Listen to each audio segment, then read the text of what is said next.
Muy buenas tardes. Vamos a arrancar con el panel número 1, Historia del comercio, las élites y los mercados coloniales. El expositor va a ser Zacarías Moutoukias, de la Université de París, Diderot, Francia. Y los comentaristas, Roberto Schmidt, del Instituto Ravignani,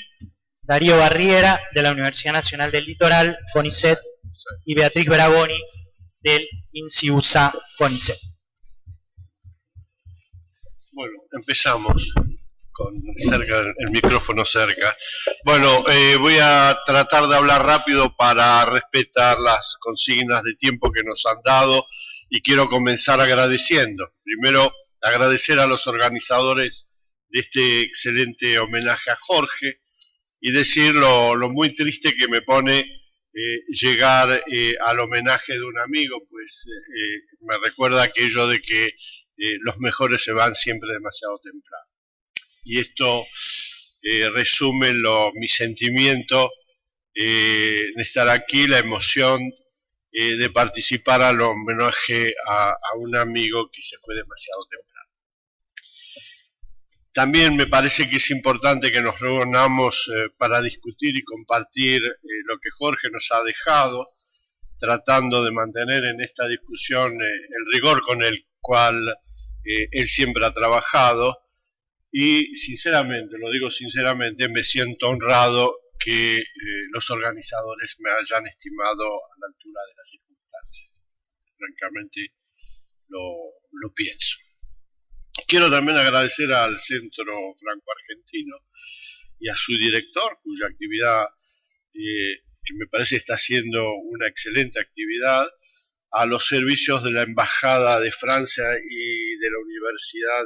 de Buenos Aires, que en cooperación se han hecho cargo de mi viaje y de mi estancia.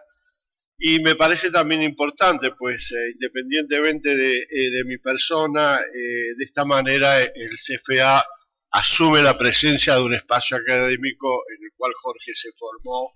y con el cual mantenía vínculos que apreciaba.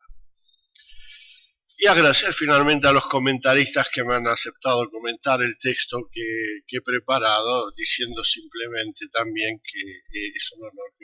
que hayan aceptado comentarlo y saben que lo digo muy sinceramente.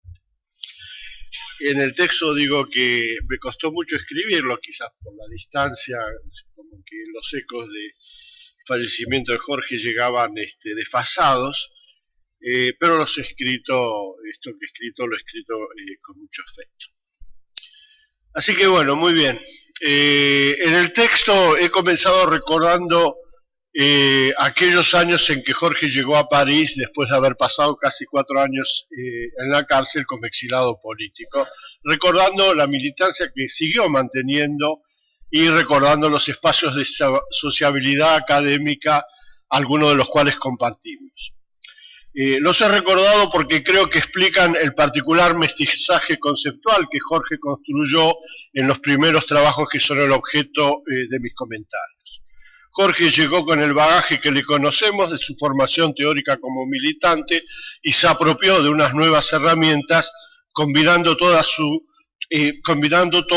a su manera, que fue muy original. En ese sentido, Ruggiero Romano, otro que se fue demasiado pronto en otras circunstancias y en otros momentos de su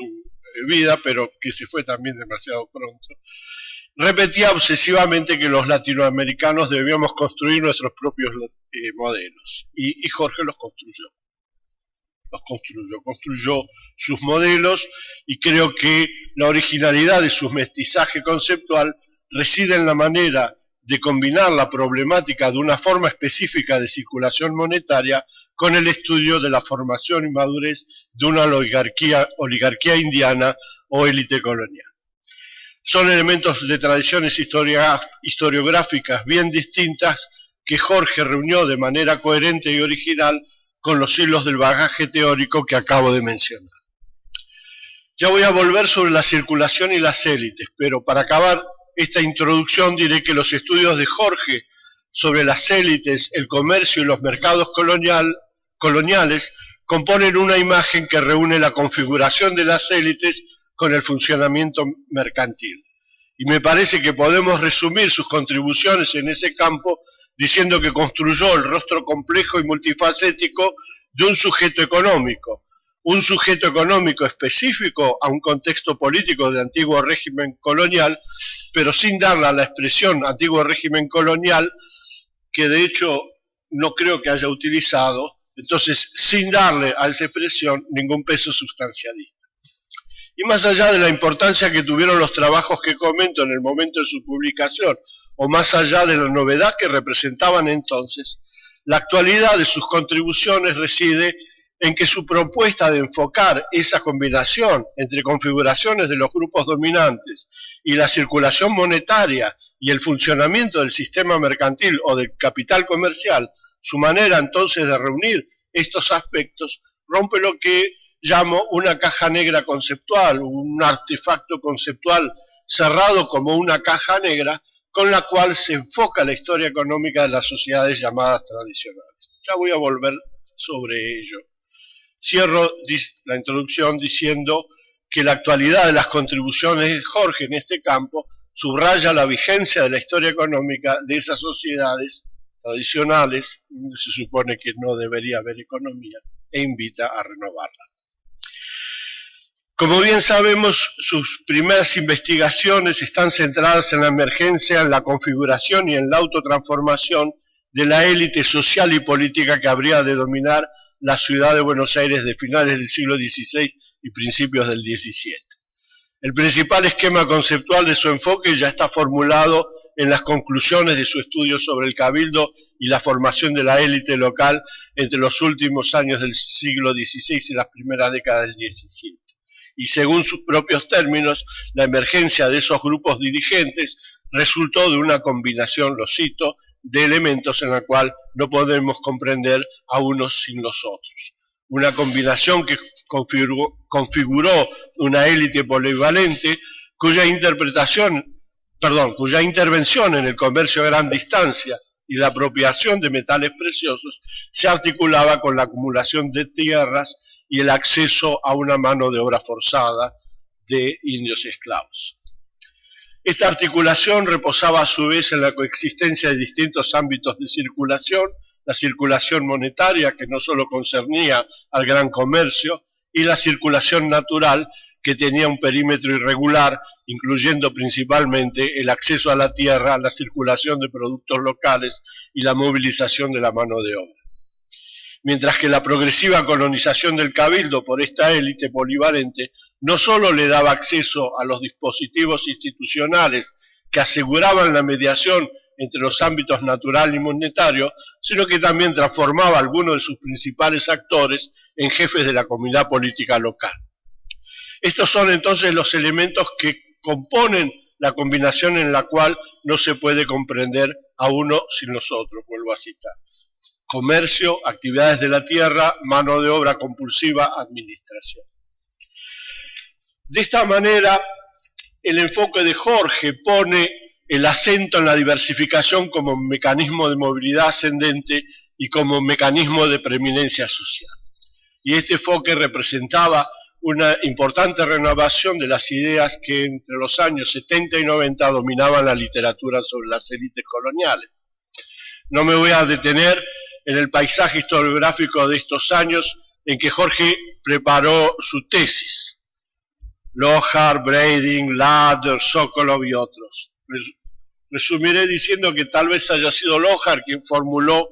la sintaxis de unos enfoques que identificaban un sector de actividad, así como las categorías censales y corporativas con una estructura de grupos sociales discretos a la Merton, o confusamente mertonianos, dirían, comenderos, hacendados, comerciantes, funcionarios. No todos compartían en su totalidad esta imagen, pero a pesar de sus diferencias, todos compartían una visión de la tierra y del comercio y del poder político como ámbitos separados de la acción. Yo diría de la acción colectiva, pero no creo que fuese una idea gelmaniana. Mientras que la manera de proceder de Jorge es completamente distinta. Parte de unas condiciones iniciales creadas por la fundación de la ciudad para seguir la trayectoria por la cual una trama de actores conectados por la migración, la consanguineidad y la alianza aprovecharon las oportunidades creadas por la formación del Centro Minero Potosí y la política de venta de cargos concejiles, autoinstituyéndose así en el grupo dominante que habría de permanecer imbricando la tierra, el comercio y las instituciones políticas. Jorge fue así el primero en formular la idea que compartimos varios de los que nos ocupamos de temas vecinos, de una historia económica que atendiese a las imbricaciones de lo económico y de lo político para comprender su especificidad. Hay que decir, sin embargo, que en los años 80 nuestra visión de las instituciones de la comunidad política local era inadecuada y, bueno, los trabajos de Amador y de Barriera, así como toda la nueva historia política del antiguo régimen hispano, nos enseñaron a pensar las formaciones políticas como un mundo articulado de jerarquías plurales y de soberanías fragmentadas. Pero bueno, aquí está Darío. Sin embargo, me parece importante señalar que este interés por atender a la dimensión política de lo económico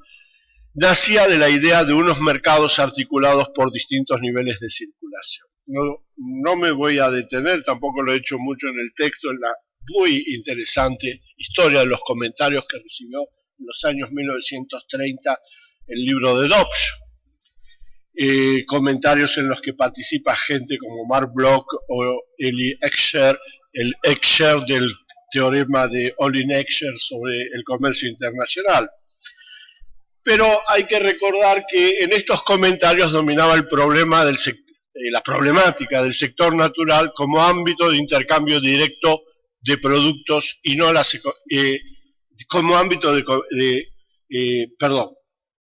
problema estoy intentando resumir, el problema del sector natural como ámbito de intercambio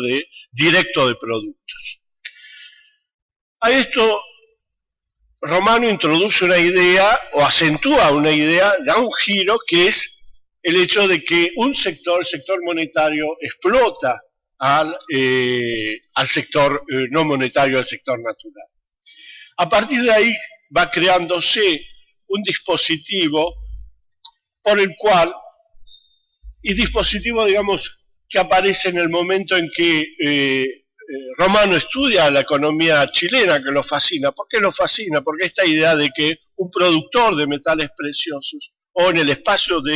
económico de un productor de metales preciosos, se verifique, se padezca escasez monetaria. Es esta dualidad.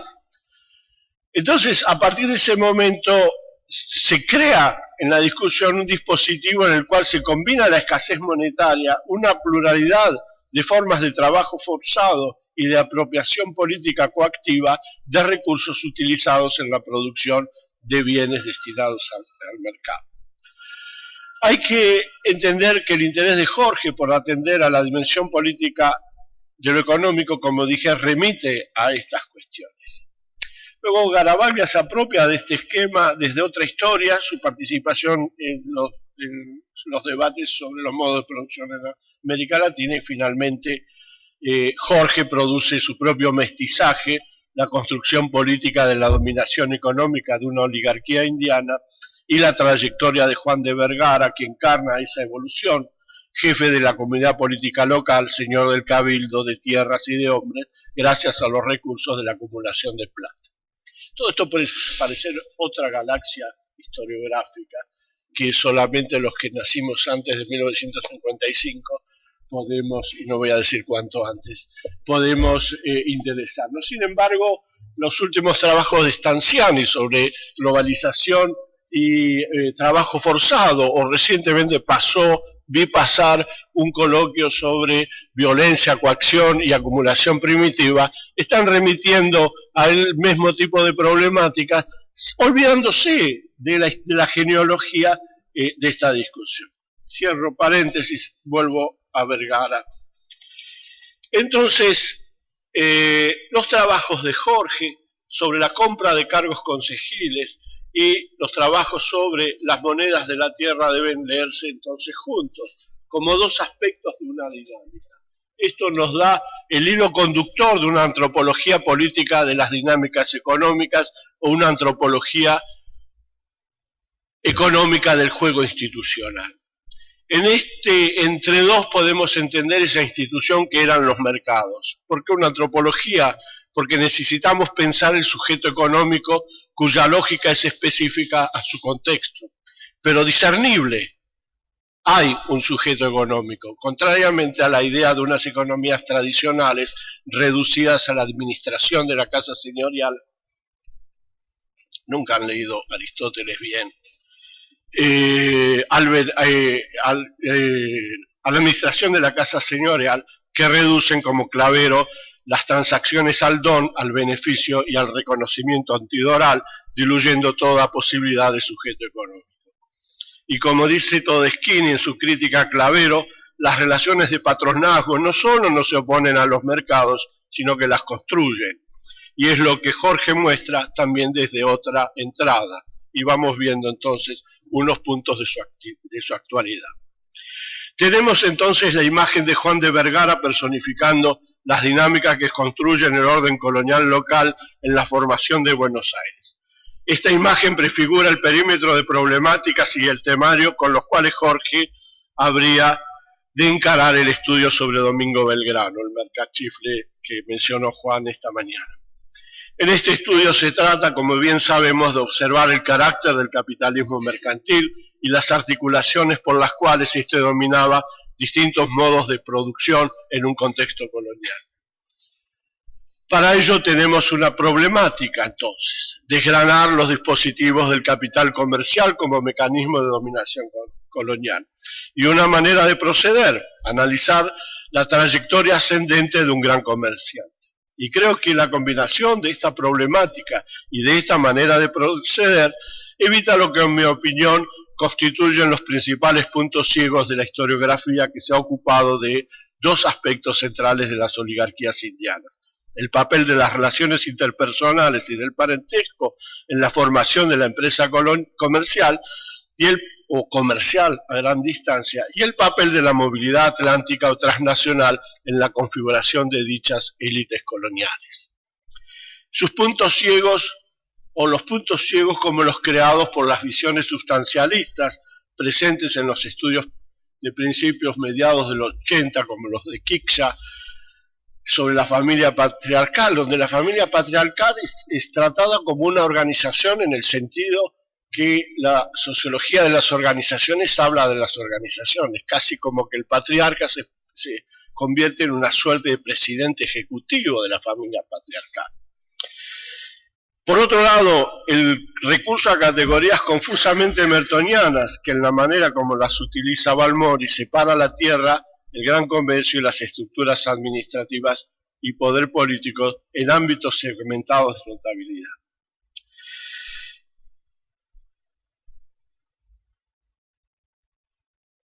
El problema de estos puntos ciegos, me parece, para decirlo resumidamente, uno de los principales problemas, hay varios, pero uno de los principales problemas es que desdibujan las relaciones con actores y empresarios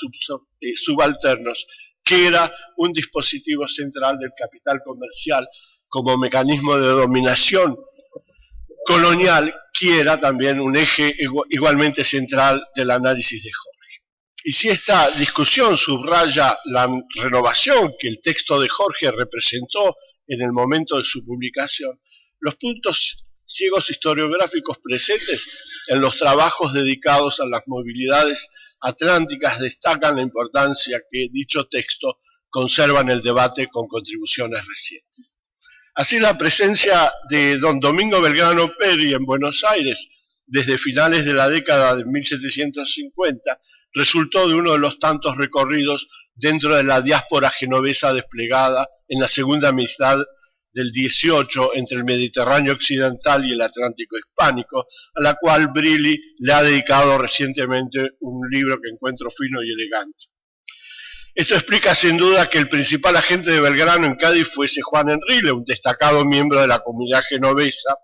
además de bien conectado con diferentes instancias del gran negocio y con agentes en Madrid, La Coruña y Puerto Francés, así como asociados a otros agentes de Belgrano en Salta. Aunque Brilli matice la noción de diáspora y muestre la complejidad del fenómeno, no deja de arrastrar los límites de la noción de diásporas mercantiles adoptada de Carty. Esta noción de diáspora desdibuja los mecanismos locales que construye el recorrido de una notabilidad y que a su vez puede o no afectar o retroalimentarse con las posiciones cambiantes en el seno de una diáspora. Y la dificultad es más clara con los excelentes trabajos de mi amigo, debo decir, Imiscos Beunza, y los pronuncié en francés, en castellano, Imiscos Beunza, y en los que inspiró, y en los trabajos que inspiró su extenso trabajo como organizador de investigación. Y la dificultad con los trabajos de José María es mayor porque sus explicaciones reposan muy claramente sobre la idea de un ascenso a los inmigrantes navarros que estaría vinculado estrechamente, mucho más estrechamente en todo caso que el relato de Brilli, a las solidaridades nacidas de la comunidad parroquial de la aldea de origen y en la dinámica centrífuga de la familia troncal del espacio vasco-navarro que expulsaba segundones hacia el servicio en la corte o el comercio de India. La manera de proceder de Jorge es totalmente distinta, una vez más. Al reconstruir la trayectoria ascendente de Domingo Belgrano, explica los mecanismos económicos, sociales y políticos, uno no se puede entender sin los otros, que lo situaron en el centro de una red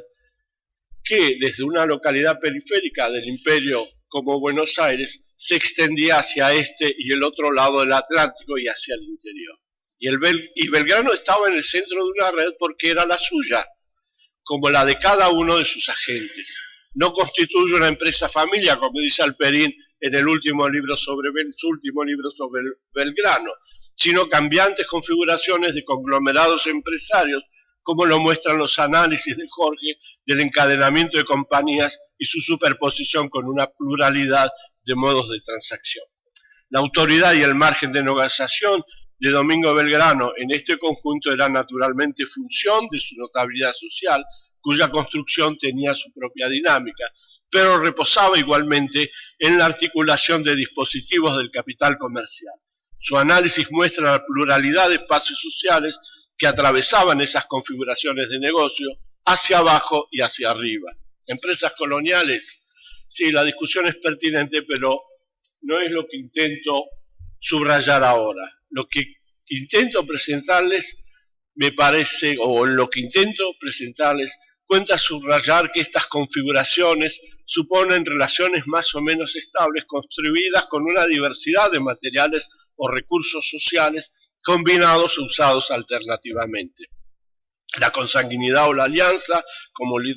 hijo de don Domingo Carlos José Belgrano que operaba en Potosí, o los yernos Gregorio de Espinosa o Calderón de la Barca, pero también relaciones con otras familias notables, cuya proximidad social es más difícil de definir, a las cuales los Belgrano estaban vinculados de manera estable por una diversidad de tráficos sociales. Hacia abajo la diversidad de lazos e interacciones es aún mayor,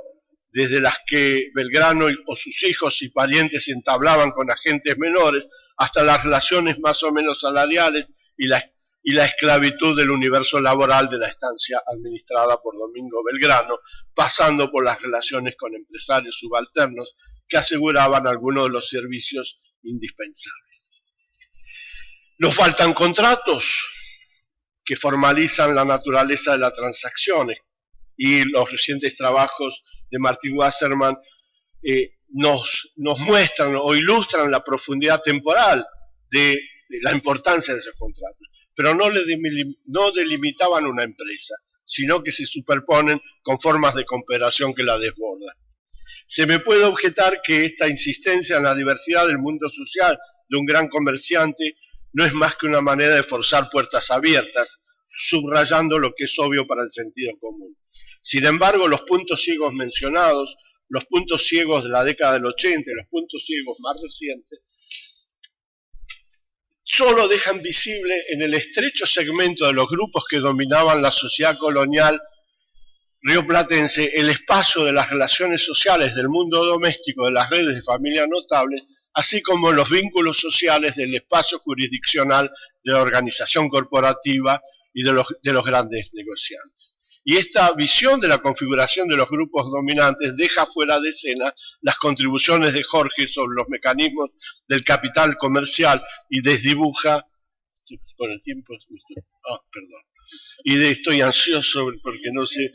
y desdibuja su actualidad en la evolución reciente de la historiografía sobre los grandes comerciantes. Por supuesto que las relaciones del grupo doméstico y la organización corporativa eran centrales en la dominación social, política y económica de la oligarquía indiana. Y respecto a la organización corporativa, su construcción, como dice Adelman, cristalizó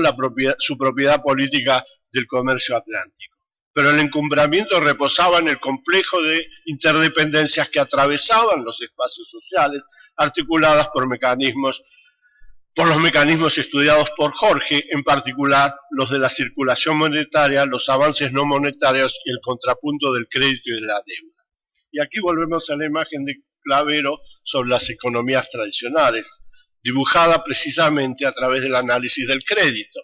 que constituye una de las principales fuentes de una caja negra, dentro de la cual se traban unas relaciones conceptuales, como el orden social que articulan como corolario, de unas relaciones conceptuales sobre el orden social que articulan como corolario distintas claves de interpretación dadas por sentado. En el centro de ese dispositivo está la idea según la cual la especificidad de las sociedades tradicionales, entre comillas, residiría en un orden compuesto de un océano de unidades domésticas y de islas corporativas, las unidades domésticas reguladas por el ideal de la autarquía y las islas domésticas como el único espacio del capitalismo comercial.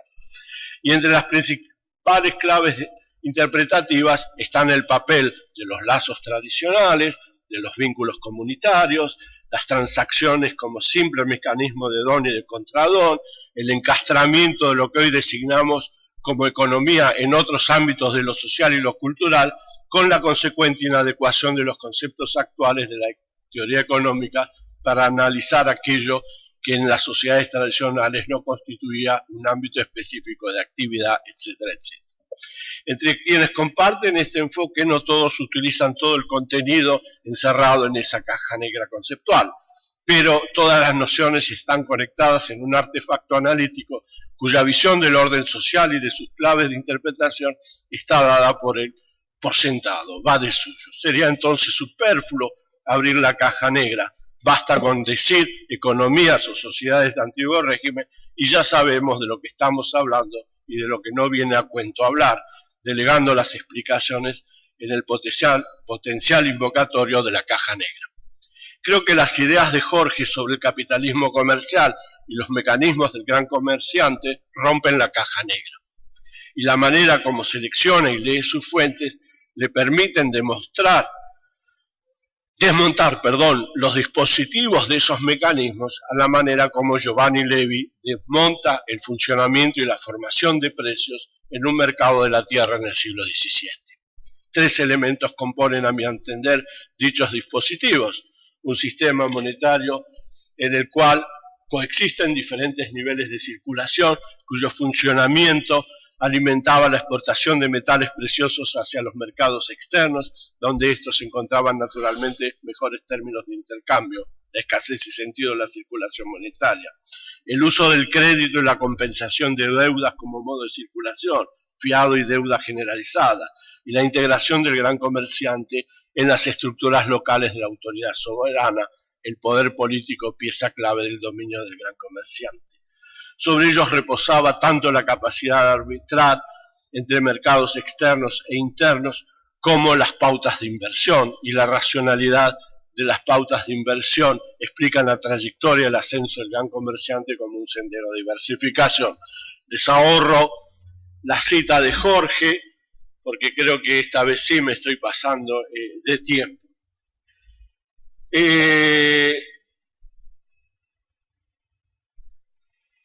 Mi intención con este rápido resumen de algunos de los principales aspectos de un análisis de su manera de proceder es destacar la importancia que esta manera de proceder tiene como guía de una renovada historia económica de las sociedades que podemos calificar de tradicionales, pero una vez más sin hacer del término una etiqueta sustancialista. Desmontar los mecanismos para restituir un modelo y un relato de la específica complejidad del capital comercial nos permite intervenir con nuestros materiales en los debates internacionales. Una de las partes que me parece más originales del libro de Jorge es su análisis del adelanto de mercancías afiado,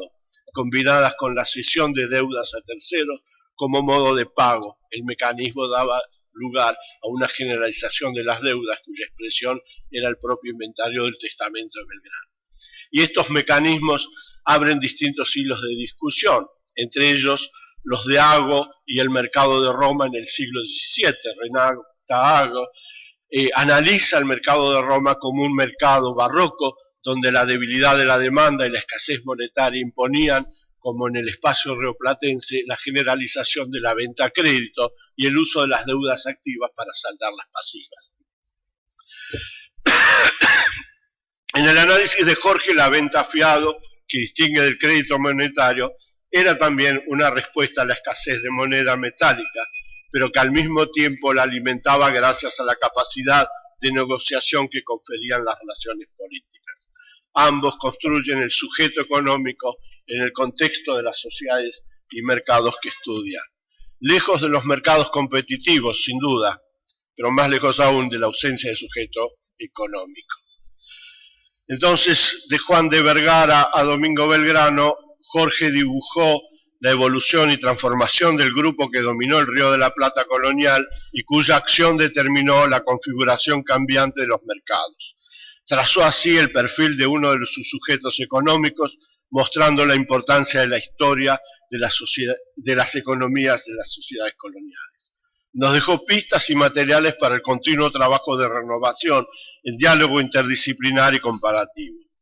Creo que discutirlas es ya un alegato en favor de la historia económica que él compartiría. Gracias a él y gracias a ustedes por haberme oído.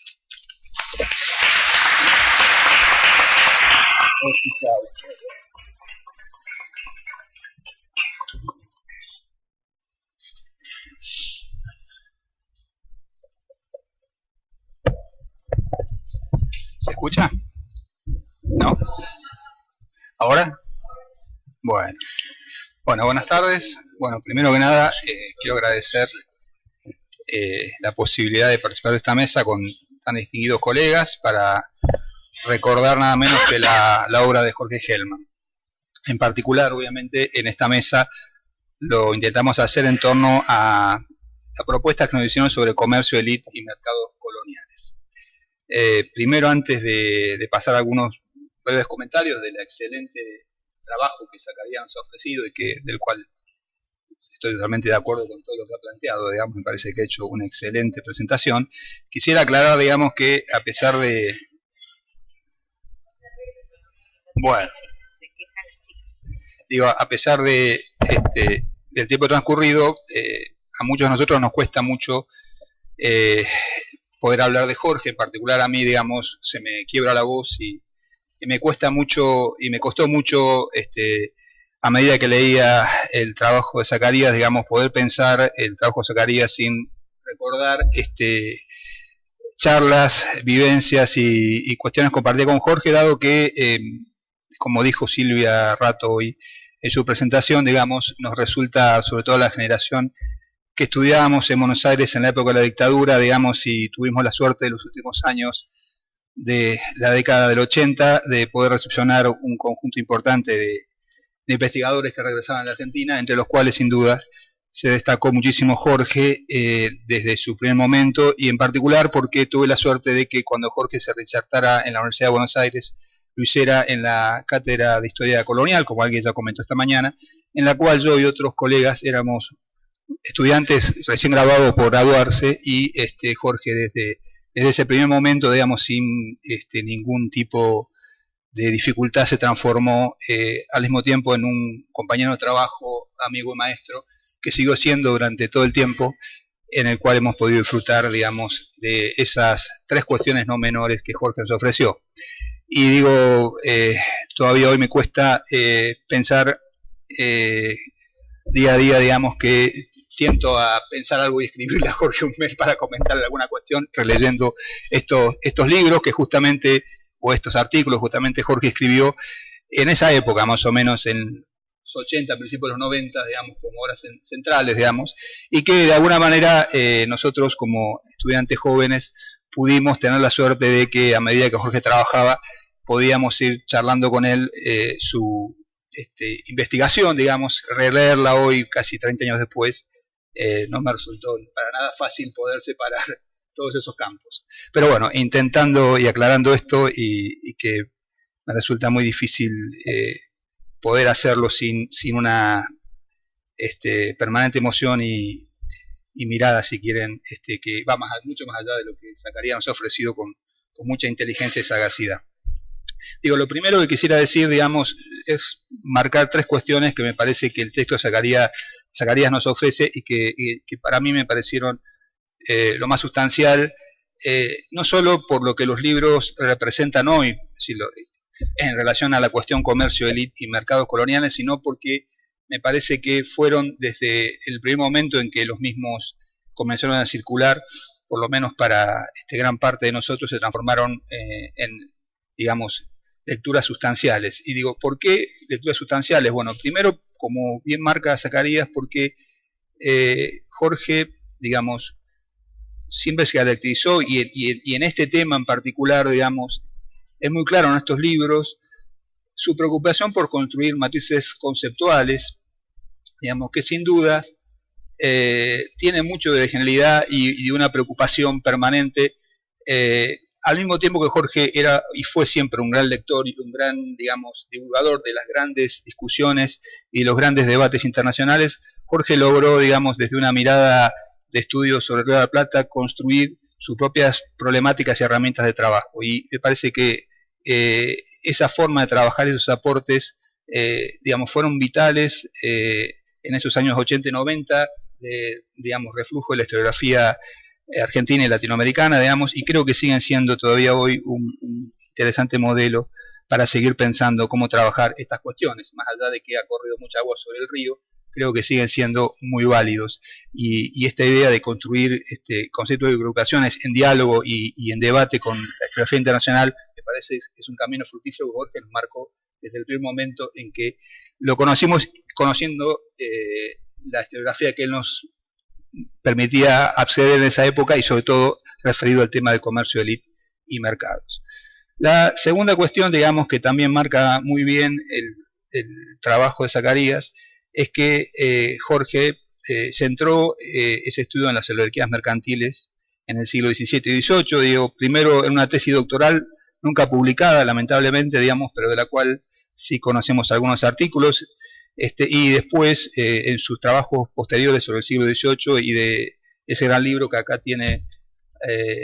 Beatriz, de Mercachí para el gran comerciante, digamos, que creo que resume muy bien gran parte de lo que se está comentando acá. Jorge sin duda fue un gran renovador de estas temáticas con sus estudios. Y como bien señaló Zacarías, digamos, esa renovación que Jorge produjo en los años 80, dejando atrás en ese momento visiones y abordajes que, digamos, habían predominado desde el análisis patriarcal corporativo socioprofesional respecto al análisis de las oligarquías mercantiles en general. Digamos, Jorge planteó una nueva mirada que creo que abrió un campo muy interesante para los estudios de los años posteriores y que creo que sigue teniendo todavía mucho para ofrecernos. Una mirada que, como él bien sintetiza y analiza a lo largo de su trabajo, imbricó la tierra, el comercio, el mercado, lo político y lo institucional en la emergencia de estas oligarquías para el caso del Río de la Plata. Creo que esa mirada, digamos, y esa forma de construir su objeto de trabajo y su análisis sobre la cuestión, me parece que, más allá de que podemos después avanzar sobre las discusiones historiográficas, sigue siendo, me parece, una matriz sumamente rica, y lo fue para nosotros de una manera extraordinaria para aquellos que pudimos, desde esa época, con preocupaciones similares, tratar de avanzar sobre estas cuestiones. Y digo, y Zacarías también nos plantea muy bien cómo las lecturas que Jorge nos ofrecía a partir de estos trabajos, digamos, podía articular esas discusiones de economía natural y monetaria que habían sido objeto de debates en las décadas previas, y pensar a estos actores con una particularidad propia, actores que no solo permitían construir y entender los lazos de lo que solemos llamar el comercio o los mercados, sino para poder entender la propia construcción de la estructura política institucional, de los cuales eran actores centrales, y también para dar cuenta de las asimetrías sociales. Creo que esto hace entonces un combo de cuestiones que Jorge pudo sagazmente ir hilvanando en sus trabajos, desde estos trabajos tempranos de la década del 80 y los 90, y que creo que siguen teniendo, por lo menos desde mi lectura, y creo que Zacarías está de acuerdo, por lo menos como yo lo he leído, una importancia central no solo para los estudios rioplatenses, sino para los estudios de lo que podemos llamar economías tradicionales. Esto de alguna manera se pudo sintetizar, o quizás se sintetizó en una argumentación que muchos usamos durante mucho tiempo,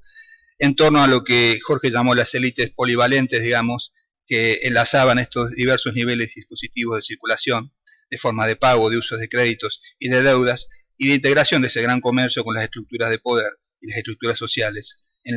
la configuración, digamos, del mundo rioplatense del siglo XVIII y XIX. Digamos, esto me parece que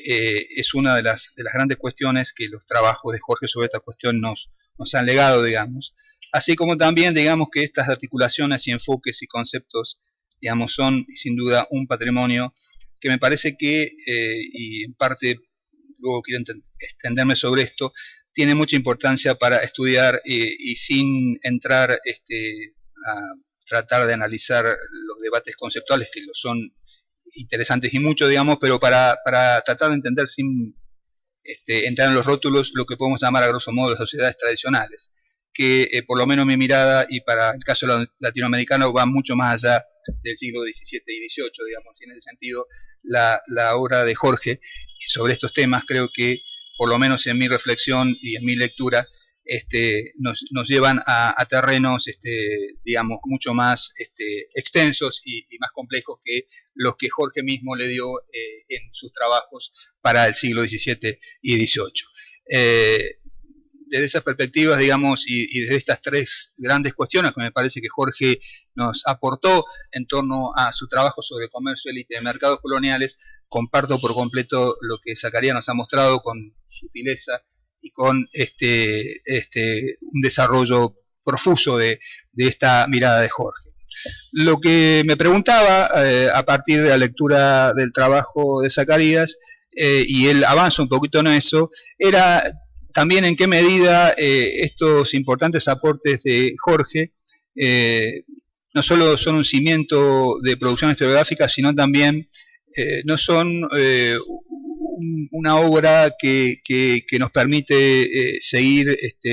encontrando en ellas respuestas para una serie de campos que creo que se han ido abriendo en las últimas, digamos, 2 o 3 décadas en los estudios, digamos, latinoamericanos e hispanoamericanos en general, digamos. En ese sentido no podía dejar de pensar, digamos, que por lo menos yo encuentro 4 campos en los cuales, volviendo a releer estos días de Mercachifla, la gran comerciante, no podía dejar de encontrar referencias y cuestiones que sin duda dan para un extenso debate. Primero, en torno a todo un campo de trabajos sobre lo que podemos llamar a grandes rasgos la empresa comercial y el papel de capital comercial, digamos. Una de las líneas fructíferas que emerge de la obra de Jorge en torno a estas cuestiones. Y en ese sentido, digamos, sin duda, los trabajos tanto del comercio ultramarino como del comercio interregional, digamos, regresan una vez más al escenario, a pesar de ser temas tan antiguos y, como decía él, quizás tan antropológicos por lo antiguo que son, digamos, parecen como sepultados, digamos, pero creo que sin duda hay un campo todavía ahí que por ahí, retomando los trabajos del equipo de Humar o el propio trabajo de Kraselsky, como bien menciona en algún lado Zacarías de su trabajo, digamos, nos vuelven a posicionar sobre la necesidad de profundizar esos estudios que, por más que en algún momento parecieron dejar una brecha un poco obturada, creo que sigue siendo un camino al cual se le puede sacar todavía provecho, digamos, para abrir, digamos, un universo de análisis que me parece que de Mercachifla en Comerciante da pistas interesantes para pensar esas complejas interacciones del mundo hispanoamericano, en esas conexiones que van desde lo local a lo general, en esas interacciones del mundo atlántico que muchos colegas mexicanos en los últimos años nos han legado varios libros en los cuales intentan plantear dentro de lo que puede ser llamado hoy una historia global, digamos, una mirada más extensa del mismo, y también no podía dejar de reconocer o de tratar de vincular esto a otros trabajos como los de Bolanian, que nos plantean lo mismo para el Pacífico, digamos, como una historiografía renovada, pero que al mismo tiempo, digamos, requiere de ponerla en contacto con este tipo de trabajo de los 80 para encontrar, digamos, no solo esa mirada comparativa y global que nos abre a una lectura de esto mucho más rica y mucho más comparativa, sino también para darle a esa lectura comparativa un grado mayor de densidad y un grado mayor de complementación, ¿no? Entonces, pienso que Mercachí Franco José es un buen ejemplo, no digo el único, ni tampoco solo ese, digamos, para pensar estas dimensiones que actualmente tenemos en los estudios sobre élite, comercio y mercado, digamos, entre esta escala global que nos da pistas interesantes comparativas, pero que a veces pierde un poco de sustancia respecto a las explicaciones y a la característica que las mismas tienen en su desarrollo, en sus complejas configuraciones y en lo que Zacarías llama en su trabajo las diferentes cajas negras que abre o cierra en esos debates, ¿no? Otro campo que claramente me parece que los trabajos de Jorge muestran en su recorrido, digamos, tiene que ver con, y que me parece que es para decir una vieja frase, la cara de una misma moneda, digamos, ¿no? Que son, y de los cuales Zacarías se ha dedicado y nos ha legado una historiografía muy rica, son todas las formas de relacionamiento interpersonales, redes y negocios, digamos, y las escalas y lógicas de los mismos, digamos, ¿no? Creo que, digamos, todavía tenemos una historiografía que no ha terminado de integrar estos dos registros. Los trabajos de Zacarías son un gran avance en eso sin duda, pero creo que hay un campo todavía ahí muy fructífero para poder reinsertar esta obra y volver a la discusión. Así como también un tercer campo que vincula, digamos, las cuestiones de comercio, crédito y fiscalidad colonial, digamos, y el rol de estas oligarquías. Sin duda, digamos, para el trabajo, por lo menos de escala chica del Río de la Plata, en la cual estoy más interesado, digamos, recientemente con Wasserman y con otros colegas más jóvenes, o con los trabajos, por ejemplo, como los de Greco, que menciona muy bien Zacarías en su trabajo, digamos, vuelve a la escena la necesidad de poner en contacto y de ver este complejo relacionamiento, digamos, lo que nos obliga, digamos, de alguna manera a volver a poner en sintonía estos trabajos de Jorge en diálogo con estas nuevas perspectivas, y yo creo que sin duda, digamos, por lo menos en mi lectura son muy complementarios, no digo totalmente, sin reconocer que al mismo tiempo los límites del trabajo de Jorge propio de la época existen. Finalmente también, y esto obviamente lo dejo, estando acá Darío, no me atrevería a plantear ningún tipo de interpretación, digo, pero todo el impacto, como bien Zacarías dice, del orden compuesto de las jerarquías plurales de las sociedades tradicionales, esa geografía que en los años 80 y 90 estaba en pañales, sin duda, hoy en día ofrece una mirada de la cultura, de lo jurídico, de los actores y de las propias lógicas, digamos, de renovada capacidad, con lo cual creo que es un contexto en el cual seguramente la obra de Jorge podrá ser resignificada, pero creo que hay varias pistas en los trabajos de Jorge que también me parece que dan para continuar apreciando el valor de la misma. Por lo tanto, haciendo este paneo, y no sé si el resto del panel estará de acuerdo, yo encontré que lo que Jorge nos planteaba en los años 80 y 90 me parece que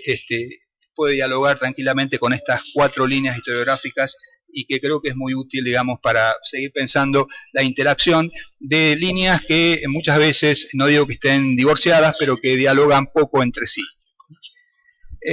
Finalmente, digamos, y dado que tenemos poquito tiempo, quisiera plantear una tercera cuestión, y es, digamos, que por lo menos en mi experiencia personal y en mi lectura del trabajo de Jorge, digamos, tanto en la época de joven como de la más vieja, digamos, Jorge, además tuve la suerte que pude elegir mi tesis doctoral, digamos, siempre mis discusiones con él tuvieron más que ver con el siglo XIX o con la transición del mundo postcolonial que con este contexto previo, ¿no? Y en ese sentido, releyendo esto me preguntaba, bueno, ¿en qué medida Jorge también en estos trabajos no nos permite encontrar y cimentar una, digamos, capacidad de permitirnos releer las sociedades tradicionales en el siglo XIX. Claro, acá entramos en un debate bastante diferente que el que propone Zacarías en su trabajo, digamos, pero me pareció que es otro campo interesante. Llámese como se llame ese proceso de transición, digamos, postcolonial, o como querramos enfocarlo, qué temporalidad le demos o no, qué espacialidad le demos, qué grado de comparación le demos. Me parece que yo encuentro que estos trabajos de Jorge también son, me parece a mí, y a mí personalmente me han sido siempre de suma utilidad para pensar al menos la primera mitad del siglo XIX, digamos. Y en ese sentido, en mis propios trabajos y en la lectura del contexto historiográfico del siglo XIX, latinoamericano en general e hispanoamericano, encuentro muchas veces que estas cuestiones conceptuales, estos aportes, digamos, que Jorge nos planteó desde la lectura de este eje comercio, élites y mercados, me parece que nos puede ofrecer muchos elementos de mucho interés para el trabajo y para el análisis, digamos. Esto no significa de que navegue en el terreno en que Jorge lo puso, estos trabajos, Jorge los puso en otro contexto. Sin embargo, creo que la riqueza de lo que Jorge nos ofrece en estos trabajos me parece que me tomo el atrevimiento de poder extenderlos y de poder extender un poco el concepto de sociedad tradicional mucho más allá del contexto colonial, y para pensar, digamos, cómo esto nos puede ayudar a entender temas que para el siglo XIX, en general, no solo para el caso de Europa, se siguen pareciendo, no digo tabú, pero casi inexplorados, como el tema de la fiscalidad, la moneda, digamos, la cuestión de los mercados, es decir, y toda esta lectura que creo Jorge nos ofrece, digamos, y de la cual también tuve la suerte de acompañarlo a la Asociación de Historia Económica, primero como secretario, luego como vicepresidente, en esta permanente intención de hacer, como se dijo esta mañana, una historia económica que va mucho más allá de la historia, de lo que solemos llamar historia económica, y que me parece que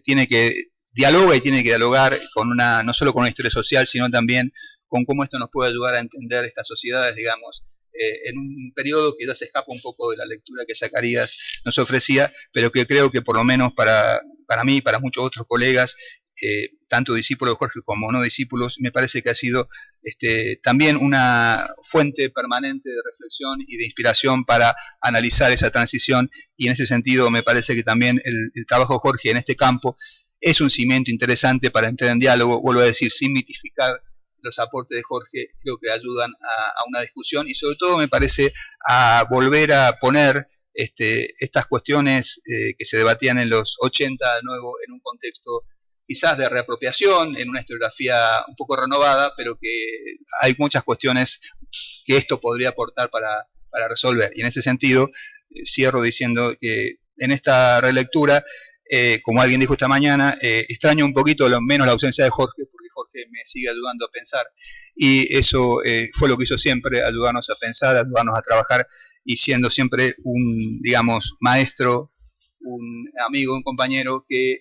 sin perder nunca la cordialidad y la afectividad con que siempre lo podíamos encontrar, nos ha aportado siempre para el trabajo colectivo y el trabajo individual. Muchas gracias.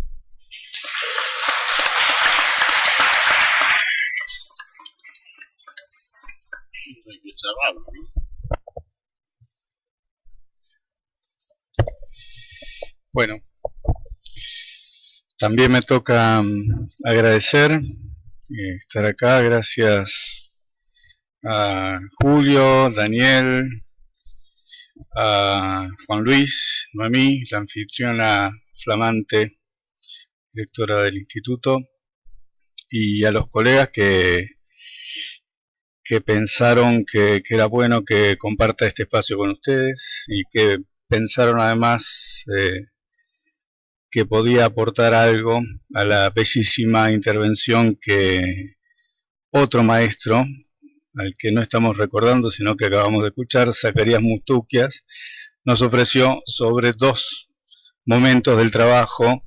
del maestro que sí estamos homenajeando, que es Jorge Gelman, querido Jorge Gelman. Como bien está adelantado en el texto que nos enviaste, Zacarías, vos y Jorge compartieron, también con Juan Carlos Garavaglia, el seminario y el magisterio de Ruggiero Romano en París.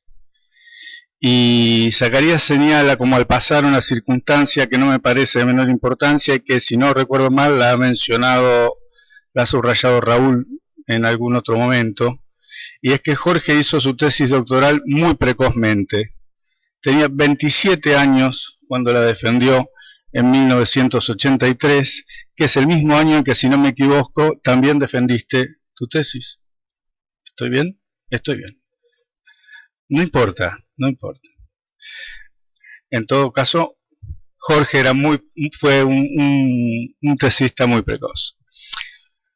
Sobre aquellas 3 tesis, porque incluso la de Juan Carlos, terminada algunos años antes, la de Zacarías y la de Jorge, ya he dicho y he escrito que constituyen la excepción a una regla en lo que concierne a los estudios sobre la dimensión política del mundo colonial rioplatense por parte de la renovación historiográfica de los años 80. Quizás, en aquel momento expresándome de una manera algo precaria, escribí que habían llegado al tema de lo político interesados o entrando por la puerta de la historia económica. Sobre estas cuestiones de agenda de los 80 tuvimos conversaciones con Zacarías en su propia casa a finales de los 90, mientras yo preparaba aquel artículo y en definitiva lo que iba a ser mi tesis, y algo de esto vuelve a aparecer en el trabajo que nos presentaste y que para mí fue una manera de retomar aquella conversación. Cito a Zacarías. Romano repetía obsesivamente que los latinoamericanos debíamos construir nuestros propios modelos y Jorge los construyó. A partir de esta afirmación, Zacarías se lanza a glosar 2 momentos de la obra de Jorge Hellman, que por supuesto comprende muchos otros. Hablamos nada más de una partecita de sus reflexiones sobre el mundo colonial.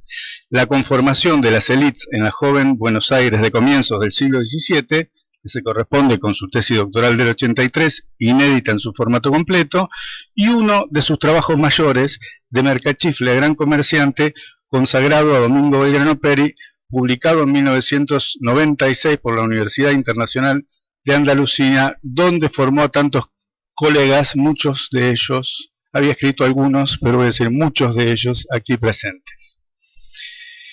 Zacarías carga las tintas sobre el segundo de los trabajos con buenas razones, pero del primero, de la tesis,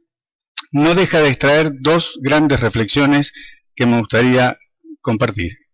En primer lugar, Zacarías nos dice que Jorge fue el primero en construir el rostro complejo y multifacético del sujeto económico específico a un contexto político particular,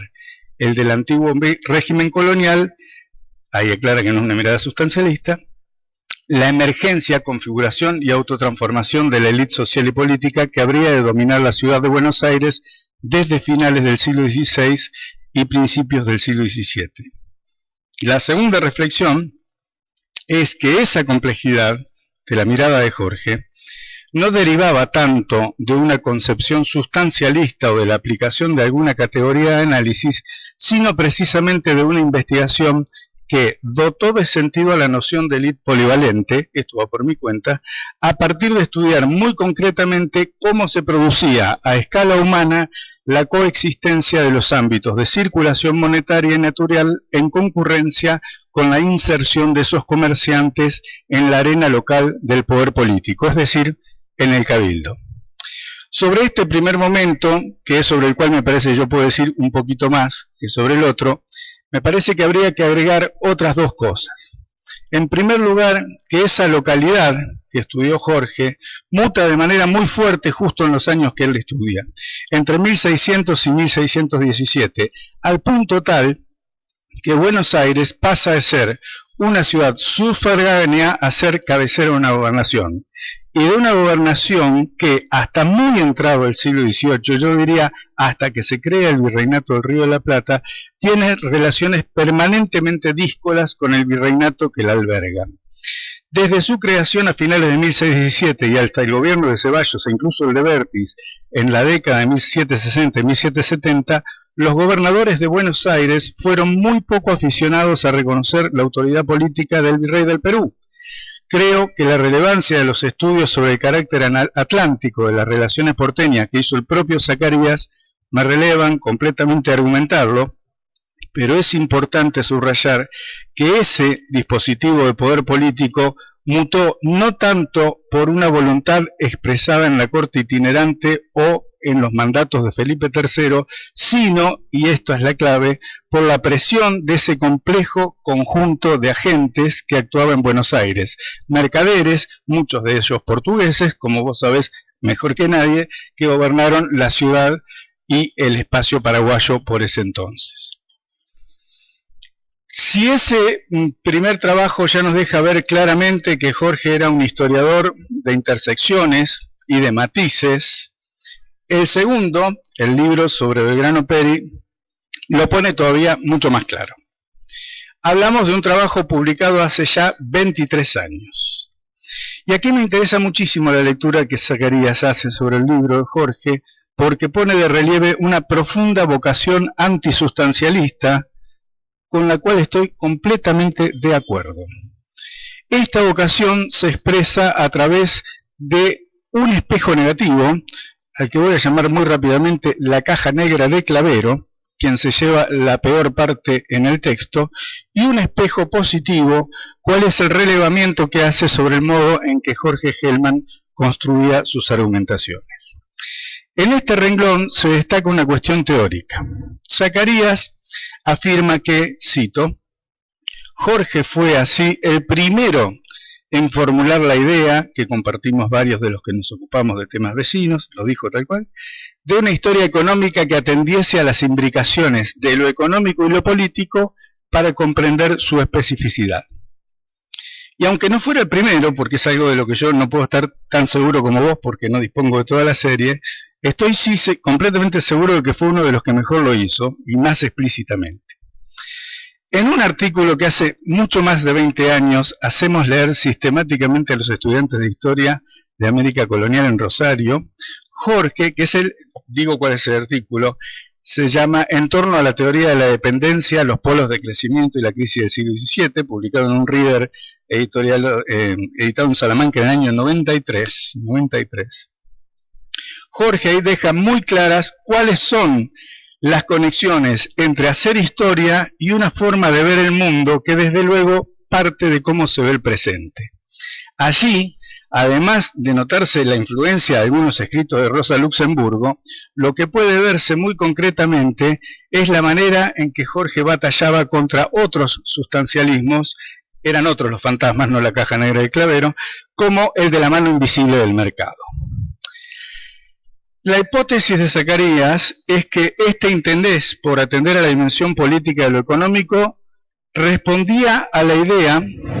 de unos mercados articulados por distintos niveles de circulación. Lo que me parece muy claro formulado por alguien que sabe y que entiende de historia económica. Mi hipótesis sobre ese mismo interés es otra, es más sencillita, y dice que se trataba de una reacción a las lecturas sustancialistas de la historia, liberales y marxistas, que tanto cuando examinaban el pasado como cuando hacían política en el presente, trataban de enfatizar la autonomía de los procesos económicos bajo la forma de la autonomía del mercado, es de alguna manera la tara liberal, o de la autonomía de los ciclos económicos, que es en su versión marxista la forma de ocluir la agencia humana, y para esto invito a ver las críticas que de Oliveira ha hecho, por ejemplo, a las interpretaciones de la historia de Brasil de la mano de Johnson. Entonces, el análisis que Zacarías hace sobre de Mercachifle a Gran Comerciante enfatiza aspectos de la historia económica con los que no estoy familiarizado, porque no es lo que hago, pero que no me costó refrescar, están muy bien explicados, y que contiene algunas proposiciones que me parecieron muy desafiantes y también muy estimulantes. Solo por dar algún ejemplo. Las relaciones de patronazgo, escribe Zacarías rescatando a Todeschini, no solo no se oponen en los mercados, sino que los forman. Muy sugerente. Y otra que me parece más potente e importante es cuando Zacarías subraya que las configuraciones relacionales que se dejan leer en las trayectorias como las de Domingo Belgrano Peri, abro la cita, suponen relaciones más o menos estables construidas con una diversidad de materiales o recursos sociales combinados o usados alternativamente. Cierro la cita. Consanguinidad, alianza, amistad, paisanaje, subordinaciones, cooperación, todo eso sí, pero también competencia, también deslealtad, también traición. En este punto, Zacarías rescata algo en lo que Jorge se adelantó criticando a un mal tipo de historia de redes, esa historia que deriva conductas de vínculos, que piensa que porque dos personas tienen un vínculo consanguíneo, se van a hacer favores mecánicamente. En Mercachifles se puede leer perfectamente cómo aún las relaciones que parecían montadas sobre una máxima confianza podían cambiar el contenido del flujo del intercambio de positivo a negativo. Es un caso que Zacarías, para abreviar, eligió omitir, cuál es el de Francisco Jiménez de Mesa, el administrador de aduanas de Buenos Aires, de quien Belgrano fue el fiador y sin embargo se convirtió en un acusador en contra suyo. Entonces ahí está el punto de encuentro entre estos dos colegas que supieron mostrarnos el difícil camino hacia una historia que es al mismo tiempo económica, política, social y, antiguorregimentalmente hablando, necesariamente cultural, porque la forma en que se establecían las relaciones, incluso la forma en que se documentaban, y de esto me tengo que referir una vez más al libro de Martin Wasserman, que aquí se mencionó en las dos intervenciones, es absolutamente un objeto a la vez de historia económica y de historia cultural. Creo que la insistencia de Zacarías en las ideas de Jorge sobre el capitalismo comercial y los mecanismos del gran comerciante quizás no llamen la atención de quienes son aquí historiadores de la economía, pero sí son un buen llamado de atención para quienes nos ocupamos de otras cosas, de dimensiones que solo analíticamente están separadas de esta, porque nos recuerda que bajo la perspectiva de Jorge, esto vuelve a aparecer restituido, porque en la historia y en la vida todo ocurre simultáneamente y conjuntamente, lo podemos separar nada más para analizarlo. Entonces, creo que hay una historiografía económica de la cual Zacarías ha elegido en este momento a lo mejor no hablar, o por la cuestión del tiempo, o no sé, ya me dirás, a la cual los historiadores de lo político y de lo jurídico estuvimos más atentos, pero no aparece un poco en tu texto. Me refiero a los estudios sobre economía de la deuda de Grenier, o a los mercados sin precio de Postel, de Rosenthal. Y en este sentido me gustaría saber, Zacarías, si para vos estas historiografías forman parte de los puntos ciegos, de las cajas negras, o si, como al contrario, como en principio es mi impresión, hacen parte del clima intelectual que ustedes vivieron en los años 90 en la Escuela de Altos Estudios y que enriquecieron los análisis seguramente también de Jorge. Las señales en las que sintonizamos en esta recuperación que Zacarías hizo de estos dos momentos de la producción del querido y recordado Jorge Hellman son muy claras. En su obra, cuando dice que tales comerciantes han desarrollado multiplicidad de ocupaciones, esa multiplicidad está descripta, desmenuzada, probadamente mostrada, documentada y analizada.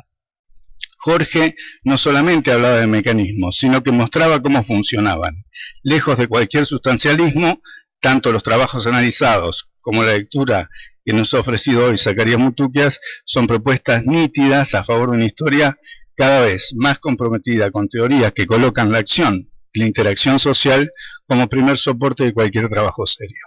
Muchas gracias.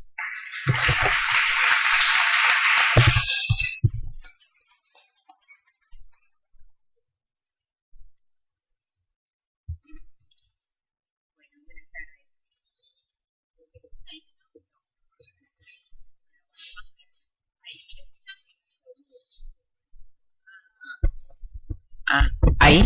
Bueno, buenas tardes, muchísimas gracias a los organizadores, y la verdad que me siento realmente muy honrada de que hayan pensado en mí para compartir esta mesa. También agradezco a quienes me acompañan y agradezco el texto de Zacarías, porque si bien ya muchos aspectos han sido señalados, pero la lectura, y que seguramente cuando esto se publique, quien lo va a leer va a poder apreciar, es que se establece un diálogo, que Zacarías, es mi impresión, establece un diálogo con la obra de un amigo en la que participaron de agendas comunes y que luego, por opciones profesionales y condiciones institucionales e historiográficas, tomaron diferentes caminos, ¿no? Entonces, volver a leer es como un ejercicio autobiográfico con un amigo que ya no está, pero en el que evidentemente compartieron vida en común y agendas teóricas y problemáticas que hacen pensar también en ambas trayectorias y justamente en las diferentes en los diferentes ejercicios intelectuales que, partiendo de los mismos problemas, se pueden abordar de diferente manera.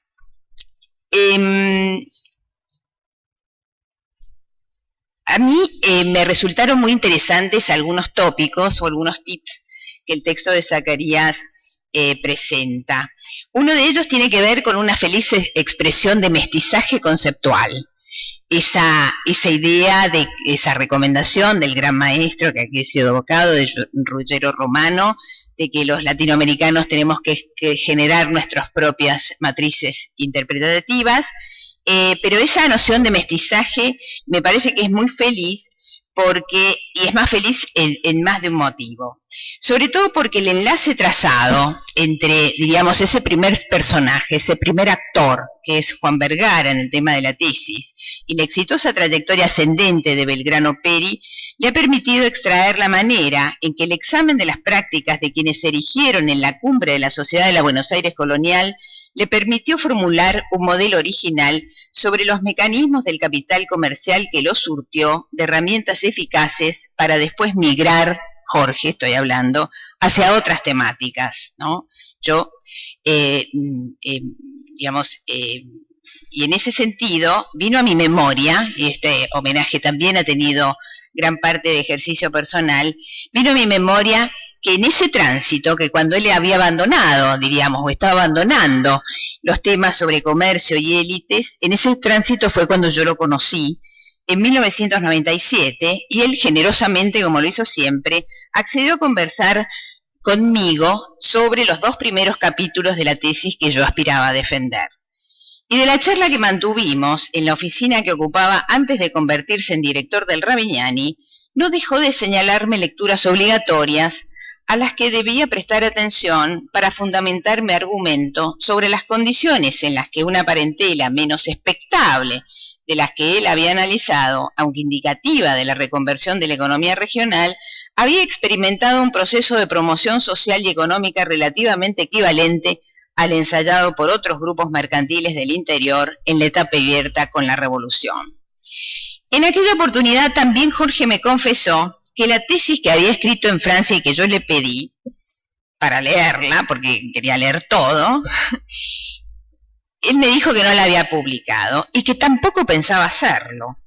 porque se sentía insatisfecho por muchas cuestiones. No brindó mayores detalles de ese asunto, aunque pude percibir que si bien no había abandonado del todo los interrogantes que había perseguido, estaba poco dispuesto a hacerlo circular en función de los nuevos climas historiográficos de los que sí estaba totalmente advertido. Y tal vez esa impresión sea la que me permite interpretar ahora, al momento de volver a leer su libro, la advertencia que realizó en el mismo libro de Mercachifle que dedicó a Belgrano, en la que precisó que debía haberla publicado 8 años antes del momento que lo hizo. Las referencias que me indicó en aquel momento tenían como foco las diferentes versiones ofrecidas por Samuel Amaral y Juan Carlos Garavaglia sobre la crisis de la vitivinicultura cuyana. Y al evocar esa necesaria conexión historiográfica en la que basculaba el origen del declive a las guerras civiles o por los efectos de la apertura comercial borbónica, Jorge hacía explícita una preocupación que, a mi juicio, sobre la cual volvería más de una vez, y que no era otra que la de explicar el modo en que las economías locales volcadas al comercio con Chile enfrentaron el cambio, algo que después formularía en el capítulo del texto que compartió con Osvaldo Barsky, que se publicó en el 2001, y que luego formularía con mayor énfasis en la gran divergencia, esa categoría, diríamos, de matriz gelmaniana, de la gran divergencia interregional que se profundiza con las independencias. En efecto, la preocupación de Jorge por la especificidad constituía una tónica que no declinaría, junto a la enfática o regular apuesta por escrutar el desempeño económico de la segunda mitad larga, él pone en su texto, ¿no es cierto?, en el mapa de la desigualdad, habla de la segunda mitad larga del siglo XIX argentino, mediante ejercicios empíricos minuciosos y en diálogo con historiografías cultivadas en otras latitudes. Pero la lectura de Zacarías me condujo a establecer algunas otras conexiones, en función de lo que señala en que Jorge se preocupó en bosquejar, cito, un modelo, es decir, un esquema analítico descriptivo mediante el cual ofreció, cito a Zacarías ahora, un perímetro de problemáticas y un temario de reflexión y sobre la evolución de las oligarquías indianas y el funcionamiento de los mercados que constituye materia de renovación historiográfica. Cierro cita. Y sin duda el trabajo de Jorge fue pionero e inspiró varios otros en que las élites coloniales resultaban un mirador privilegiado, un laboratorio, otra expresión que Jorge utiliza, de problemas de historia económica atento a la restitución de los comportamientos y las prácticas de los actores a partir de los cuales resultaron esclarecidos aspectos vinculados a la racionalidad económica, las estrategias de inversión, instrumentos de crédito, habilitaciones, entre otros temas de interés. Y sobre la base de esas restituciones minuciosas y compulsas heurísticas que podían incluir una diversidad de fuentes, y en el caso de Belgrano ese formidable epistolario, fue posible restituir un mapa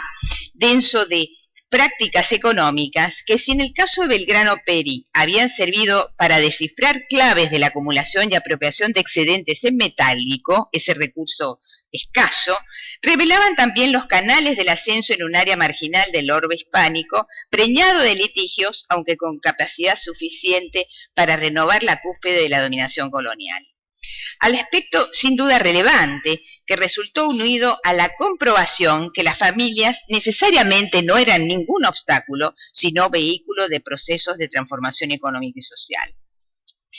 Pero el caso de Belgrano Peri, y como sugiere el texto de Brilli introducido por Zacarías y que también fuera observado por Alperín, que recién al que recién hizo referencia Zacarías, más que un anticipo de algún capitalismo, ponía de relieve otras cosas. En particular, el desempeño comercial de Doménico ilustraba la lógica de mercaderes genoveses que aprovecharon la política de neutralidad y del modelo Ligur en la edificación de una de las primeras fortunas rioplatenses en vísperas de la creación del virreinato. Y este asunto, diríamos algo que no percibió tampoco Jorge y que sin embargo Alperín lo menciona, es el papel de la madre, justamente de Belgrano, de las mujeres, ¿no es cierto?, en la edificación de esa familia y entre María Josefa González Casero y el extenso elenco de ellas mujeres que le permitía acrecentar la red de agentes en distintos puntos del mercado interno colonial. ¿Cuál era la clave, diríamos, o la llave de acceso de esta, digamos, de la vigorización de esta familia? Tenía que ver con que eran justamente la red de negocios, la gran facilitadora de flujos de dinero a larga distancia, que estimula el ascenso de hijos varones mediante relaciones clientelares que aceitan el esqueleto de la monarquía. El dinero constante constituye el reducto de la fortaleza de la familia, que se miden en pesos y reales, y que resultó arbitrada eficazmente en el caso de la matrona del linaje, en tanto le permitía también este asunto rivalizar con familias ubicadas en la cumbre de la sociedad indiana. Hay un tercer, diríamos, nudo argumental que me resultó sumamente estimulante de la lectura del magnífico texto que Zacarías le dedica a su amigo, que tiene que ver con el uso, ¿no es cierto?, y la puesta digamos, analítica del concepto de élites polivalentes, que constituye una categoría que sin duda fue muy eficaz frente a su capacidad, ¿no es cierto?, para describir el funcionamiento cambiante, ¿no es cierto?, de los grandes comerciantes y su relación con la administración colonial. Allí pueden percibirse, diríamos, mirados a la distancia y en función de las trayectorias historiográficas, diferentes maneras de pensar el funcionamiento de esas instituciones, ¿no? Si hace 40 años se podía decir había un Estado colonial y podía pensarse en esos términos, hoy la historiografía es mucho más cautelosa, podemos decir, en torno a esas expresiones. Y en rigor, me pareció en este asunto, ¿no es cierto?, el desgranamiento y el análisis y realmente con una gran capacidad de comunicación por parte de Zacarías de entender digamos, el modo en que Jorge, con las fuentes que tenía para trabajar el libro sobre Belgrano Peri, diríamos, la preocupación por restituir, probar y argumentar los mecanismos de funcionamiento económico y al mismo tiempo documentarlos, se convierte realmente en una cantera muy eficaz de aprendizaje en donde a Zacarías le interesa particularmente observar, y como también lo leyó hace un rato, el papel, ¿no es cierto?, del crédito y el peso que eso ocupa tanto digamos, que se materializa en los inventarios, pero que al mismo tiempo se convierte en un instrumento fundamental del funcionamiento de esa economía colonial. Hay evidentemente que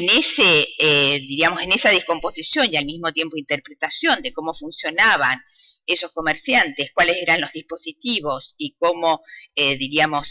permitían moverse en un amplísimo espacio continental y en diferentes rubros del comercio, como también derivar después hacia otro tipo de inversiones, resultaron, diríamos, esa producción historiográfica marcó algunos rumbos a lo que después muchos otros hicimos, ya no solo para las familias coloniales, que fueron las más estudiadas, sino también para entender, como recién decía Roberto, ¿no es cierto?, el cambio, la transformación de las élites en el siglo XIX. Y allí hubo dos conceptos, diríamos, que fueron muy eficaces y que si uno revisa casos, diríamos, estudiados para el norte, como también estudiados para el litoral y demás, se ponen en evidencia dos grandes temas. Una es la noción de diversificación de la matriz de negocios, digamos, y las variaciones que pueden haber dentro de esos procesos de crecimiento patrimonial y al mismo de construcción de fortunas familiares que alimentaron la crisis y que sirvieron después a la formación de nuevas fortunas en el interior, y por el otro,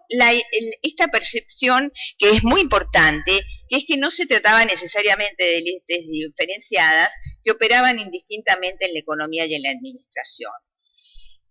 Un funcionamiento que, como bien dije, se hizo patente y como no podía ser de otro modo, mirado después a la distancia, en grupos mercantiles del interior virreinal, después independiente, que gravitaron más tarde en la reconversión de los grupos propietarios en el litoral y también en el interior. Mirando también la producción de Jorge, digamos, podemos decir que si bien élites y comercio tiene en lo que seleccionó Zacarías y en lo que hemos visto, esos dos grandes momentos, el momento de su tesis y el momento de la publicación de Belgrano Peri. Pero mirando también, yo estuve leyendo Rosas contra Fuego, por ejemplo, élites evidentemente allí ocupa un lugar, es decir, que no desaparece de la agenda y constituye un mirador en análisis del sistema de Rosas, ¿no es cierto? Evidentemente, este asunto resulta derivado a sus discípulos, a sus a los que trabajaron con él, a los más jóvenes, y él opta por otro rumbo, diríamos, ¿no? Tiene otras opciones historiográficas, de los cuales el resto de los paneles seguramente van a hacer hincapié. Pero lo que me interesa señalar para ir cerrando son, diríamos, dos grandes, digamos, no dos grandes, pero sí dos vectores que la obra de Jorge permite reflexionar sobre temas que después fueron analizados, y que Zacarías coloca como tema central, ¿no es cierto?, en la vigencia de las ideas de Jorge, en el peso específico del crédito y de los contratos que formalizan la naturaleza de las transacciones. En particular, en la lógica, ¿no es cierto?, del capitalismo comercial, que era una de sus preocupaciones, y en los mecanismos del gran comerciante que rompen ese concepto que él introduce, o esa expresión tan atractiva de las cajas negras. Ahí Zacarías, para recordar, señala tres cuestiones. Uno, la prevalencia de un sistema monetario en el que coexisten diferentes móviles y circuitos de circulación, cuyo funcionamiento está sujeto a la exportación de metales preciosos. El segundo, el uso del crédito y la compensación de las deudas. Y en este asunto me resultó muy interesante, digamos, y la oportunidad que brindó este homenaje tan merecido a Jorge, de indagar sobre las nuevas, diríamos, sobre las proyecciones, diríamos, de estas dinámicas y de estas lógicas en investigaciones posteriores. Una, diríamos, sugerida por el mismo Zacarías y que aquí se ha hecho mención, de, ¿no es cierto?, los trabajos de Martín Wasserman, ¿no es cierto?, sobre la tipología de los contratos. Y la otra, frente a una, diríamos, a una situación y a prácticas de crédito en economías en donde el metálico es escaso. Pero si uno salta, diríamos, los siglos y reposa la atención en el siglo XIX, la escasez de metálico y digamos, la pluralidad de monedas también constituyó, diríamos, condiciones perdurables en el siglo XIX argentino. Y es allí donde justamente buena parte de los trabajos sobre familias, grupos de empresarios y también incluso en la formación de las primeras entidades bancarias en el interior y en función de la dualidad, ¿no es cierto?, monetaria que sobrevivió prácticamente hasta 1871, uno encuentra que las relaciones interpersonales y estas redes de parientes, de socios que se formalizan a veces en compañías comerciales o que no, pero que sin duda la circulación mercantil, la circulación se dio en sobre estas bases y que fueron incluso constitutivas en la formación de los primeros bancos que aún a 1879, podía decir un comerciante a otro. 1879. Usted debe hacer la intención de hacer su sacrificio por completo y quedarse allí hasta poder recoger todo el dinero, porque es el único modo que nos puede sacar de pobres. Al mismo tiempo, un operador en Córdoba le escribía a un operador de Mendoza: en 1879, sentimos no poder contestar satisfactoriamente a la pregunta que nos hacen sobre los fondos disponibles en Córdoba. Nuestros comitentes de aquella plaza es gente que acopian frutos y bien tienen que girar sobre esta para hacerse de dinero. Escribimos, sin embargo, por este correo, por si alguno pudiera convenirle aceptar los giros de ustedes y en cuenta tengamos contestación, avísenos a ustedes. Con esto, y para terminar, quisiera decir dos cosas. Uno, la importancia, ¿no es cierto?, la vigencia de las ideas de Jorge y de lo que intuyó y documentó y registró e interpretó diríamos, en el campo de la historia colonial, y que esa preocupación por las instituciones económicas, por los mecanismos del intercambio y por el papel, diríamos, de lo social en la economía, es una verdadera vertiente inspiradora para proseguir, ¿no es cierto?, con algunas de sus cuestiones, ya sea para verificarlas o para corregirlas en función de los avances que hacemos en nuestras historiografías. Muchas gracias.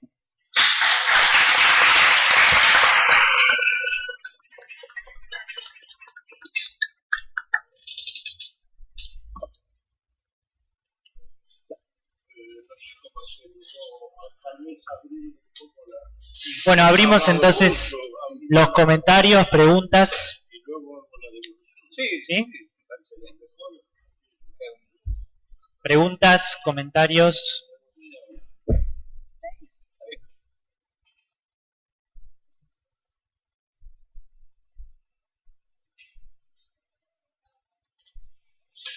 Bueno, entonces, ¿Alguna mano? bueno, dale, saca. Hola,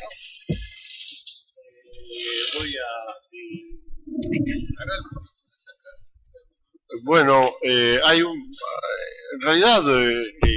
muchos retornos. Agradezco los comentarios otra vez más. Me parecieron que todos fueron muy importantes, muy interesantes, que abre una discusión sobre... la pregunta cuál es, el significado de la contribución de Jorge. A mí me pareció, es cierto, Jorge no se ocupó solamente de historia económica, pero a mí me dieron, yo soy un buen legionario, obediente a las consignas de mi jefe, del cabo, y me dijeron esto, y me parecía razonable por lo demás que fuera esto, porque formaba una unidad, como dijo Beatriz, y que tiene un sentido. El sentido, me parece, es la historia económica de las sociedades, que es lo que discutíamos, lo que sea de las sociedades, que no sé, bueno, digamos de esas sociedades. Ahora, de las que sabemos que no son lo que son, pero antes de... ¿Son economías de mercado? No. Son, bueno, yo diría que no. ¿Por qué? Porque no hay, digamos, mercados autorregulados con mercados de factores, formadores de precios. Eso. Pero no son economías, se parecen más a las economías de bazar, de Geertz, que me parece que es un modelo infinitamente más rico, inteligente, que el modelo de Polanyi. Y si cargo contra Clavero, bueno, porque la verdad que pienso que su pensamiento es tóxico y malo. Y entre la lucha entre el bien y el mal en la que estamos envueltos, es un clerical tóxico, aunque él no se crea clerical. No sé si se cree, no lo conozco personalmente. Y después porque sirve de modelo a muchas cosas. Por ejemplo, en un libro que considero que es bueno, o no me acuerdo si en el artículo, Viviana Grieco está analizando lo que está pasando en el momento de la reacción, digamos, del nombramiento de un nuevo virrey por la Junta de Guerra, y analiza como, yo estoy de acuerdo, que eso está dentro de lo que es el funcionamiento político del antiguo régimen. Pero bueno, no me jodan, no es estamos en un antiguo régimen que ha cambiado mucho. Si el antiguo régimen no es una cosa igual a sí misma, como creen los historiadores del siglo XIX. El antiguo régimen cambia, sí, el antiguo régimen no hay. La noción misma del antiguo régimen es profundamente eurocéntrica, porque díganme en la India qué diablos es el antiguo régimen, o en el Imperio Otomano qué diablo es el antiguo régimen. Bueno, Imperio Otomano. Pero bueno, sigamos con el antiguo. Está cambiando bastante. Entonces, para explicar por qué las élites o los comerciantes de Buenos Aires apoyan a la monarquía con dinero, dice, bueno, es una sociedad de antiguo régimen. No hay que olvidarse que es una sociedad de antiguo régimen. ¿Y so what? ¿Y qué quiere decir que es una sociedad de antiguo régimen? En este sentido, me parece que la manera de hacer historia económica de Jorge rompe ese tipo de caja negra. Y creo que las ideas de Clavero, mal aprendidas, mal leídas, porque hay que decir que no es fácil leerlo. Yo entendí Antidora cuando lo leí en francés, porque tradujeron todos los textos. Como sabés, Jean-Frédéric tradujo todos los textos en latín. Y me parece que Clavero es uno de los articuladores de esto que llamo la caja negra. Bueno, entonces mi manera de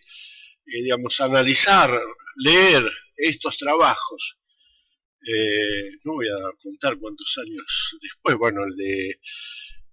de Belgrano, digamos, 20 y tantos, pero los dos sí, efectivamente, defendimos los dos en el 83. Creo que yo defendía antes y él después, pero él era bastante, algunos añitos más joven que yo.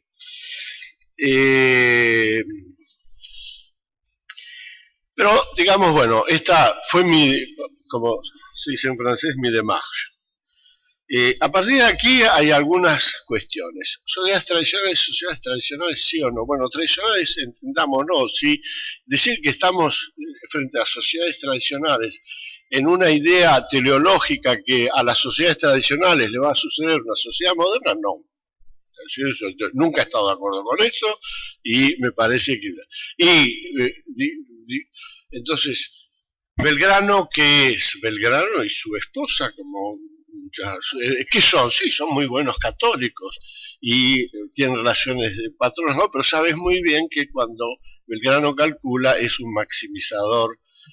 racional, como cualquier maximizador, como cualquier trader, y no tiene otras formas de cálculo, porque no tiene otra forma de cognitividad económica distinta de la de cualquier calculador maximizador. Eso es lo que quiero decir. Ahora, quiero decir que esas categorías de que tradicional, ¿no? Digamos, Granovetter decía, bueno, criticaba diciendo, infrasocializan las sociedades modernas y sobresocializan las sociedades tradicionales. Lo que pienso es que ni las sociedades modernas son tan infrasocializadas, ni tan modernas, ni las sociedades tradicionales son tan tradicionales. Y Jorge creo que muestra eso. Ahora, ¿por qué lo muestra? Ahí me parece... ¿Qué es esto? ¿Fue el primero? Sí, yo creo que fue el primero. En cada caso fue el primero. ¿Por qué? Hay que pensar en lo que eran finales los... ahí, 84, 83, ¿qué había? ¿Qué era el marxismo? Veníamos del marxismo. Pero yo voy a contar una anécdota personal. Estaba caminando en años de duros combates con... y hay que decir, su origen étnico cuenta. Un judío que tiene esa relación a la cultura propia de los judíos, que en los momentos dados me dice, pero vos sabés lo que nos distingue a nosotros de los estalinistas. Y digo, no, Saúl, ¿qué? Y que cuando ellos leían Gorky, o cuando ellos leen Gorky, nosotros leemos Proust. Entonces yo creo, hay un marxismo, Jorge, no sé si leyó Proust, pero digamos, un marxismo de gente que leía Proust. Eso me parece que caracteriza la manera como Jorge utiliza unos instrumentos. La agency no existía en ese momento, no había, sí, puedo decir, bueno, estaba el pensamiento económico, que sí, por supuesto. El marxismo tenía esa relación que me parece que ata con una tradición de que, como dice Hayek, los hombres, los actores, digamos que los órdenes sociales son resultado de las acciones y no de los designios. Es parte de esa tradición. Los hombres saben que hacen la historia sin saber que la están haciendo. Ese es un tipo de relación del marxismo a la política en la que todos, digamos, esa izquierda bebía. Pero no había, es decir,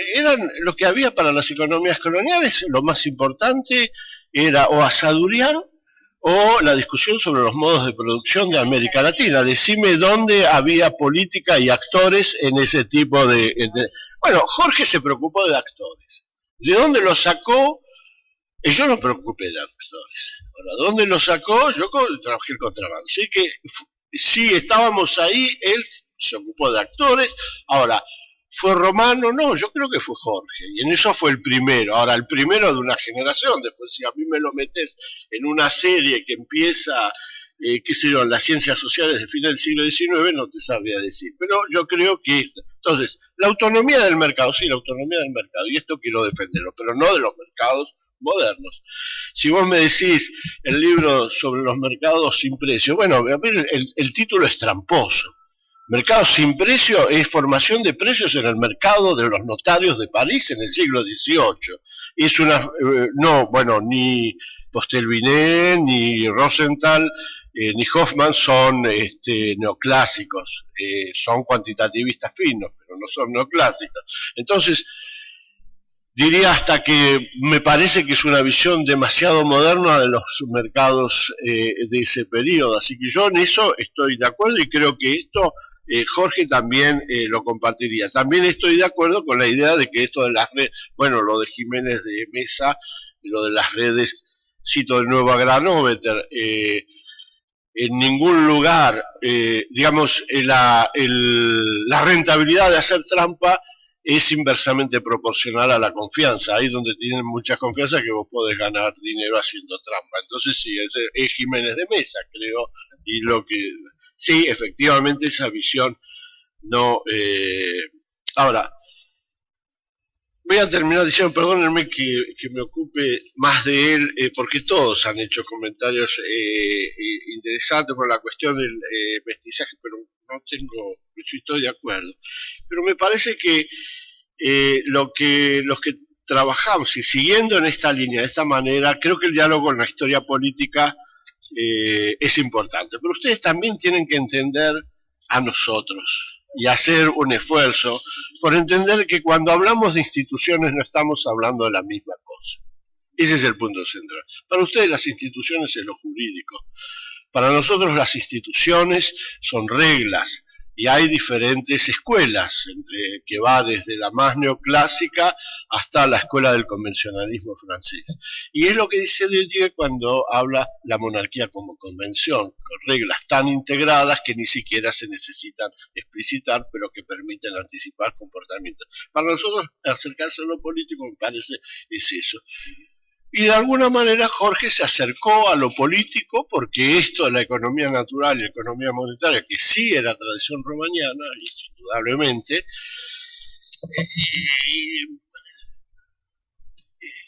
solamente uno podía entrar a eso a través de lo político. Éramos muy primitivos en nuestra visión de lo político.